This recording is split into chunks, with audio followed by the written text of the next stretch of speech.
அல்லாஹ் நம்முடைய செயல்களை எல்லாம் கண்காணித்துக் கொண்டிருக்கின்றான்.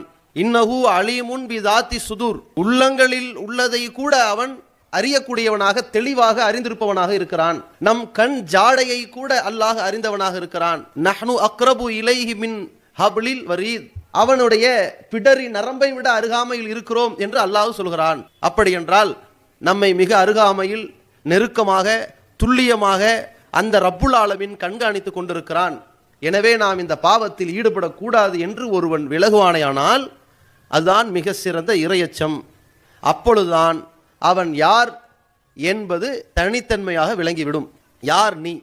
மக்கள்கிட்ட எல்லாம் இருக்கும்போது ஒரு தவறை நாம் செய்யாமல் இருந்தால் அங்கே நாம் யார் என்று அகப்படாது, தெளிவாகாது. ஏன்? 4 பேர் சுட்டி காட்டுவாங்க என்று கூட நாம் செய்யாமல் இருப்போம். ஒரு 4-5 பேர் இருக்கும் பொழுது பாவத்தில் மற்றவர்களை விட அதிவேகமாக கூட நாம் ஒதுங்கிக் கொள்வோம். 4 பேர் இடத்துல நல்ல பேர் கிடைக்கும், கெட்ட பேர் கிடைக்காம இருக்கும். ஆனால் நாம் யார் என்கின்ற ஒரு அடையாளம் எங்கே கிடைக்கும்? அல்லாஹ்விடத்தில் எப்போது கிடைக்கும் என்றால் தனிமையில் அல்லாஹுவை அஞ்சுபவனுக்குத்தான் அது கிடைக்கும்.